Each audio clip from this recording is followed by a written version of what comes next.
की बात ज़िंदगी में ये है कि जो क्योंकि हमें तो रेसलिंग की वजह से फिर भी एक पहचान मिली हुई थी कहीं ना कहीं, लेकिन उसके पीछे जो मेरे पेरेंट्स थे उनको एक पहचान नहीं मिली थी, जिस जो कि उनको दंगल मूवी के बाद उनको एक नई पहचान मिली है कि कैसे मेरे पिता ने एक खुद अपने पैरों पे खड़े होकर खुद एक जुनून और जिद करके उन्होंने हमें यहाँ तक पहुँचाया है।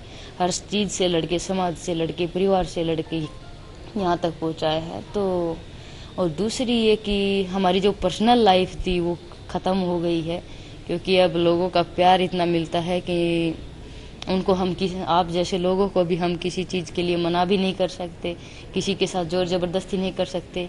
कुछ भी बोलने से पहले सोचना पड़ता है, निकलने से पहले, घर से निकलने से पहले सोचना पड़ता है। तो वो सब चीज़ हमारी चैन, सुख और चैन, वो सब ख़त्म हो गया है। जब हम छोटे बच्चे थे तब तो बहुत ही हानिकारक थे, क्योंकि हमें लगते थे बच्चे थे, बच्चों के ऊपर इतना जुल्म, इतनी मेहनत। तो बच्चा, कोई भी बच्चा होगा अगर उनके ऊपर इतनी मेहनत होगी, सुबह शाम उनको सिर्फ प्रैक्टिस ही प्रैक्टिस दिखाई देगी, तो हर किसी को हानिकारक लगेंगी। और कोई भी बच्चा देख लीजिए, अगर उनके माता पिता थोड़ा बहुत डांटते भी हैं तो उनको हानिकारक ही दिखेंगे। अब तो हर बच्चे को अगर किसी के माता पिता डांट देते हैं तो वही बोलते कि आप हानिकारक हो। तो लेकिन अब तो हमारे लिए लाभदायक हैं। अब जब हमें समझ आई तो पता चला कि हमारे लिए बहुत ही लाभदायक रहे हैं हमारे पिता। यही कहना चाहूंगी, देखिए कोई भी कुछ भी बोल देता है, बिना सोचे समझे कुछ भी लिख देता था। हर कोई अगर कोई कुछ लिखता भी है तो सोच समझ कर लिखे और सोच समझ कर किसी के ऊपर ट्वीट करें, कुछ भी बोलने से पहले उनको।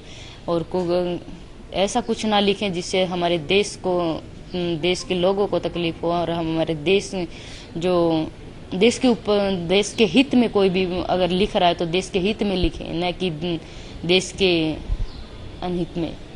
गुरमेहर को यही कहना चाहूंगी कि गुरमेहर, आप कुछ भी करें, आपकी बोलने की और आपको आज़ादी है, लेकिन ये आज़ादी आप लोगों को किसी ने नहीं दी है कि आप ऐसा बोलें कि मेरे पिता को पाकिस्तान ने नहीं मारा, वो एक युद्ध में मारे गए।